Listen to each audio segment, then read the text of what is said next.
You will hear a number of different recordings, and you will have to answer questions on what you hear. There will be time for you to read the instructions and questions, and you will have a chance to check your work.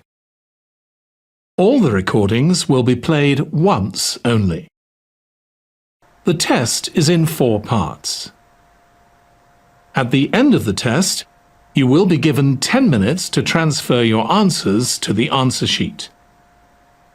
Now turn to Part 1. Part 1.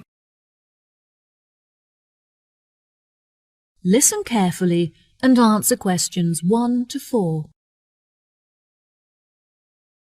Hello, how can I help you today? Yes, hello. I'm just phoning you as I have seen an advertisement on your website for a property that I'm interested in renting.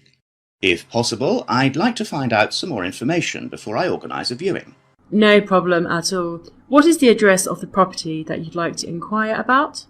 It's 21 North Avenue. Okay, what is it that you'd like to know? First of all, I'd like to know what facilities the office has, as I need to make sure that it'll be suitable for my advertising company. I see.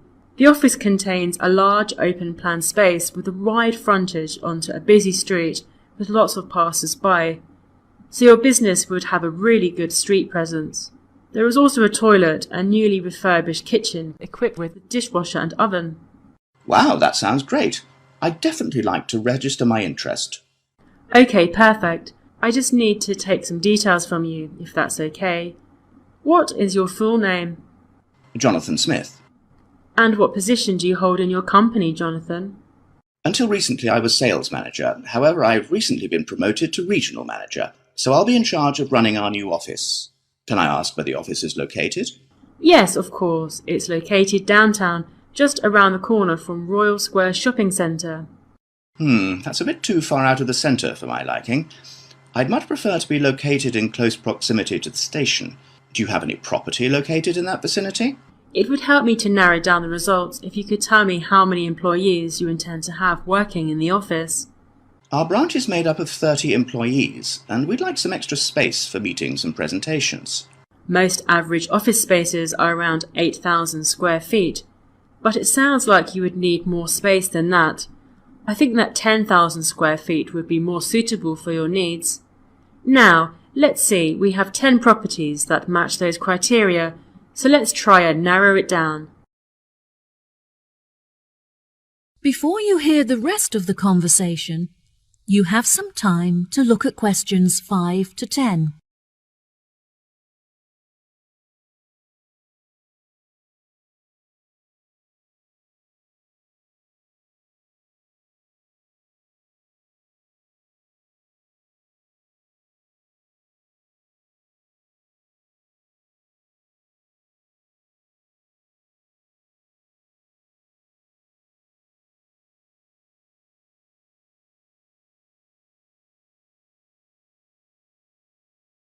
Now listen and answer questions 5 to 10.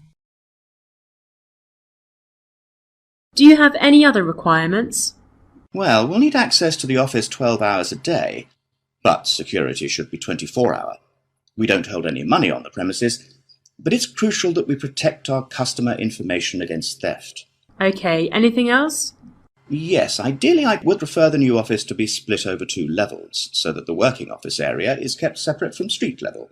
That will enable us to locate a reception at ground floor level to welcome customers when they arrive. And are there any particular facilities that you need? Our employees work very hard throughout the day, and I want to make sure that they're well nourished. It would therefore be ideal if I could provide them with a kitchen to cook hot meals at lunchtime. Would you want the kitchen to be located at first floor level with the office? No, I don't want the office to be filled with the smell of food. It would be better if the new office had a basement where we could locate the kitchen and staff room area to keep it at arm's length from the workspace. Okay, I have now narrowed the search to 2 available properties. Do you have any other requirements that could narrow our search down to 1 result? All of our office staff will be working at desktop computers, so I'll need the office to be equipped with at least 40 power sockets if possible. Anything else? Studies have shown that exercise is very important for maintaining happiness and healthy brain function. In an office environment, it's very difficult to get sufficient daily exercise, so it would be great if they had access to a nearby exercise area. One of the available offices is located next door to a gym. Would this be suitable?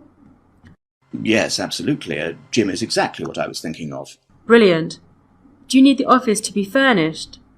I don't think so. I already have some furniture, so I would prefer to bring this myself. That's no problem at all. And before I forget, we will definitely require Wi-Fi access, as much of our work and customer recruitment is carried out online. No problem. It sounds like the property will suit your needs perfectly. I've taken the liberty of booking you a viewing at 3 p.m. on Thursday, so you can see it for yourself. Is there anything else I can help you with today? No, I think that's all the information I need. Thanks very much for your help. No problem. It's been my pleasure to be of assistance. Goodbye. That is the end of part 1. You now have half a minute to check your answers.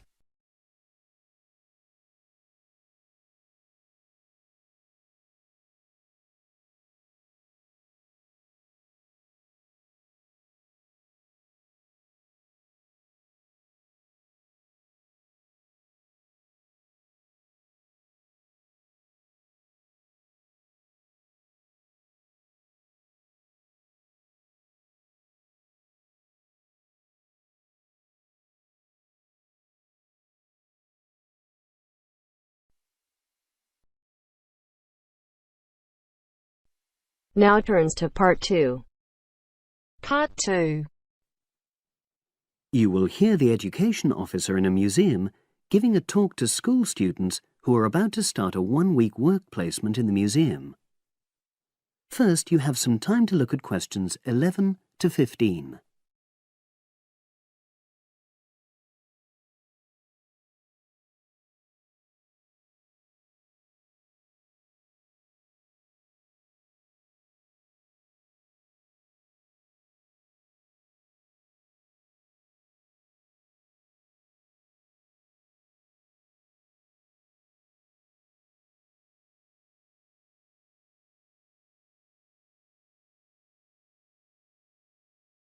Now listen and answer questions 11 to 15. Good morning and welcome. We're really pleased that you're going to be joining us next week for your work placement. Now, each of you will already have met the member of museum staff assigned to supervise you. In this short talk today, I'll be giving you more general information which will be relevant to all 6 of you. Your normal working day is 9 to 5 p.m, but on Monday, because it's your first day, we'd like you to arrive at 9:15. Please note, though, that you'll finish at the usual time. A lot of you have been asking what you should wear for work.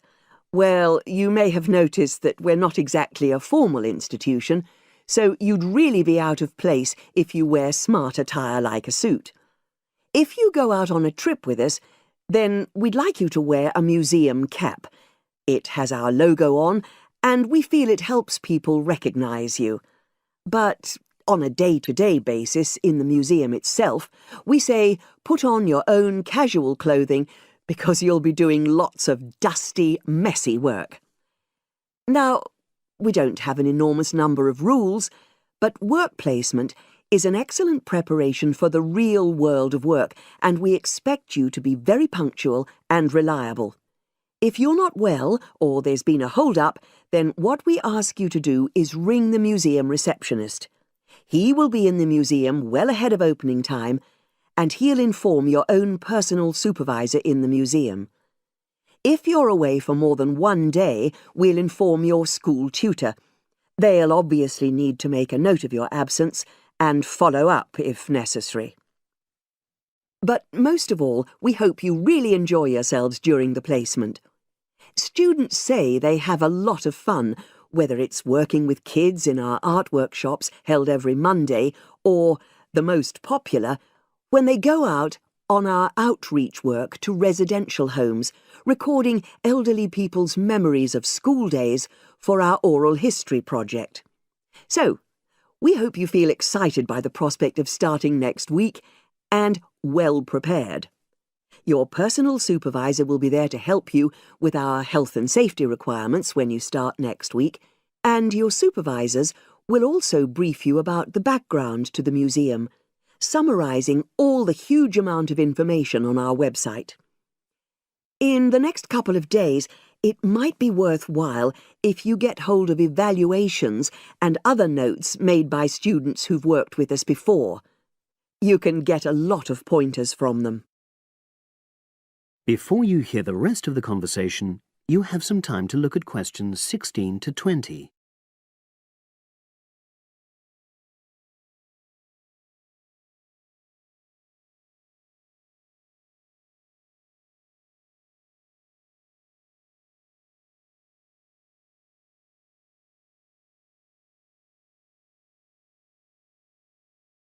Now listen and answer questions 16 to 20. Now, before I finish today, I wanted to help you find your way around the museum. When you start next Monday, the first thing you'll need to do is sign in. Come through the main entrance and you'll see the main staircase straight ahead. To the right of this is the statue of the horse, and just behind that is a door. Go through that, and that's the sign-in office. Now, on the first day, you'll be working in Gallery 1. You'll find this as follows. In the central courtyard area, close to the entrance, there's a large chest where visitors put donations for the museum. The door just behind that leads to Gallery 1. The workshop you'll be taking part in starts at 11, but if you want to go in earlier, you can get the key and let yourself in. The key box is quite hard to find. Walk behind reception, and it's between the large gallery and the bookshop. I haven't mentioned breaks, lunch, etc. Unfortunately, our cafe's closed at the moment, so your best bet is to bring a packed lunch. We tend to have our sandwiches in the kitchen area. Go round the reception desk and you'll see a small circular cabinet. The door to the kitchen area is just behind that. Now, every day we put up notices about what's happening in the museum. Your supervisor will brief you, but if you want to check up on details, look on our staff notice board. This is in the corner of the play area, at the back, on the wall of Gallery 3. If you have any questions, I'd be happy to help. That is the end of part 2. You now have half a minute to check your answers.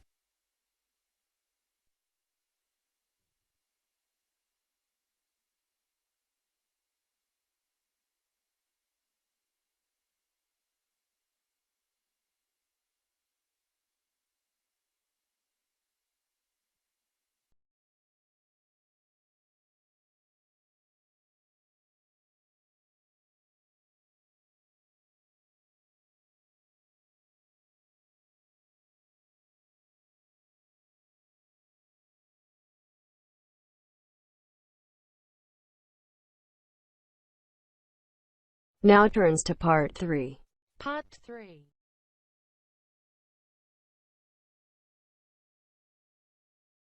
You will hear a discussion between a business student called Marco and his personal tutor about the courses that Marco should take.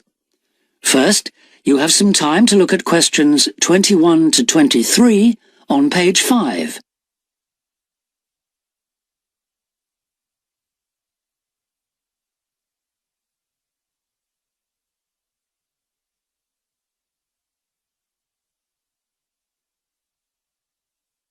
Now listen carefully and answer questions 21 to 23.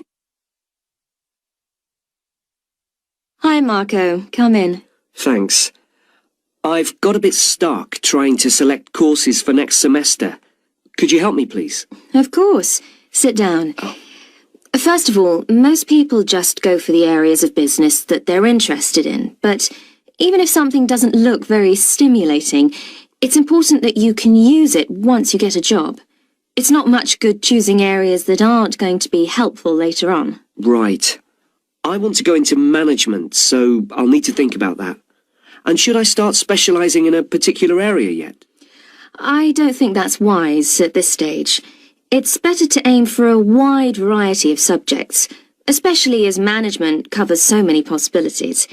You shouldn't be limiting your choices for later on. Yes, I see. You should also look at how the course is made up. Will you have regular seminars and tutorials, for example, as well as lectures? OK. Some of the lecturers are quite big names in their fields, aren't they? Should I aim to go to their courses? Well, remember that the lecturers who aren't well known may still be very good teachers. I'd say we have a consistently high standard of teaching in this department, so you don't need to worry about it. Before you hear the rest of the discussion, you have some time to look at questions 24 to 30 on pages 5 and 6.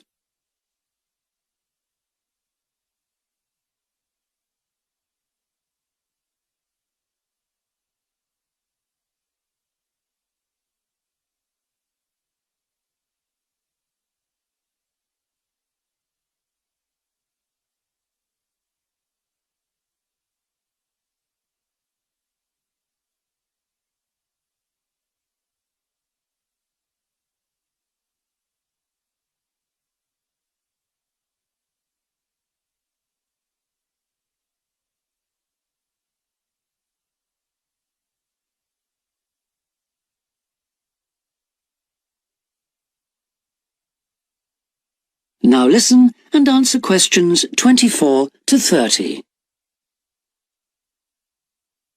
Good. Well, that's a great help. Now, last time we met, you mentioned doing team management, didn't you? That's right. I'm still quite keen on the idea. The trouble is that because of changes in the content of various courses, team management overlaps with the Introduction to Management course you took in your first year.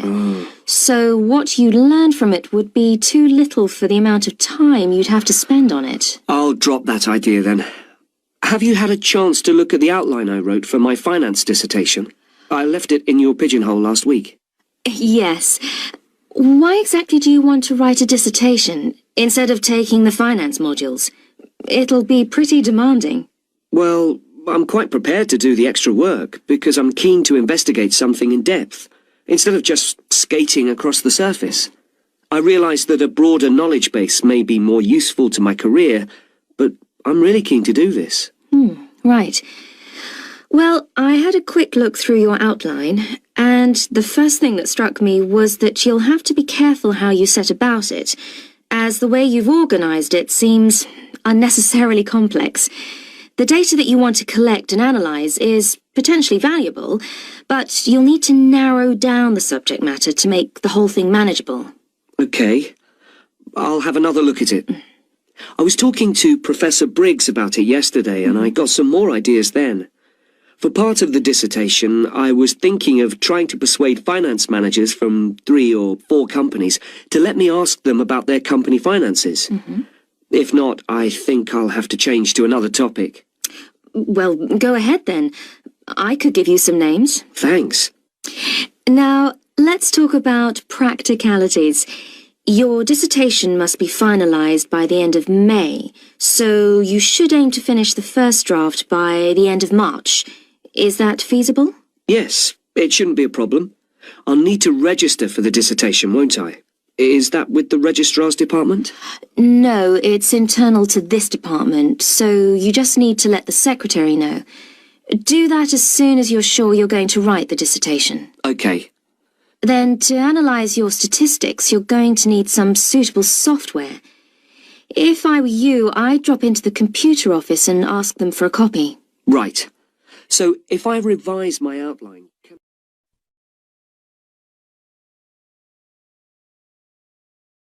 That is the end of part 3. You now have half a minute to check your answers.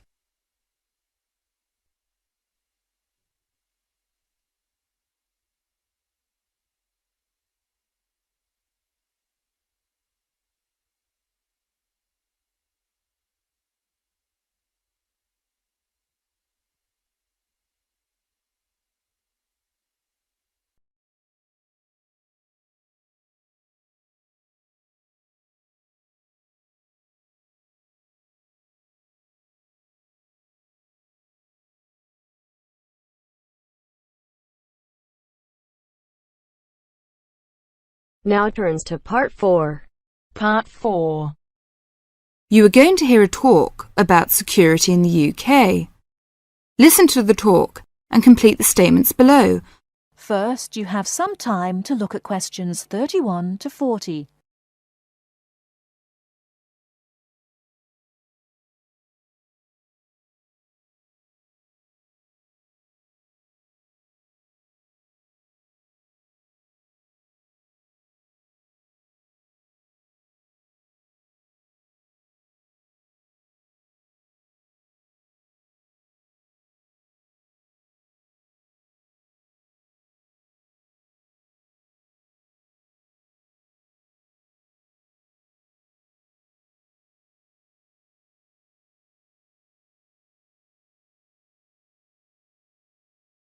Now, listen carefully and answer questions 31 to 40.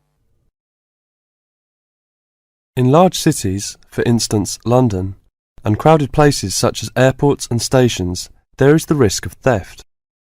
We do not want you to suffer the distress of losing important documents and valuables as soon as you step onto British soil. So here are some important do's and don'ts. Don't carry more cash than you need for daily expenses. If you stay at a hotel, do ask the manager to keep large sums of cash, documents and valuables in the hotel safe and give you a receipt for them. This is a free service. If cash is stolen, it is very unlikely to be recovered. Do keep separately a note of the serial numbers on your traveller's checks, so if they are lost you can inform your bank. Do take particular care of bank and credit cards. Do carry wallets and purses in an inside pocket or a handbag. Don't ever leave a bag unattended and make sure it is securely fastened when you are carrying it. Do carry jewellery and valuables such as cameras, radios and typewriters on you or with you and keep a note of any serial numbers. Do take special care of your passport, travel tickets and other important documents. Documents are at risk particularly at airports and stations where it is obvious that most people will be carrying them. Do make a note and keep it in a safe place of the number of your passport, its date and place of issue. This makes replacement easier if you are unlucky enough to lose it. If you don't want to carry heavy luggage around with you, you can leave it in a luggage office at most large stations and pick it up later. Keep the receipt so that you can reclaim your luggage. Check the opening hours or you may find your luggage locked away when you need it again. If you lose any of your luggage in transit, take this up immediately with the officials of the airline or shipping line. But don't worry too much. 98% is found within 3 days. If you lose anything, go first to the lost property office at the airport or station, as it may have been found and handed in. If you lose your luggage in the street, or suspect it has been stolen rather than gone astray, find the nearest policeman who will advise you what to do.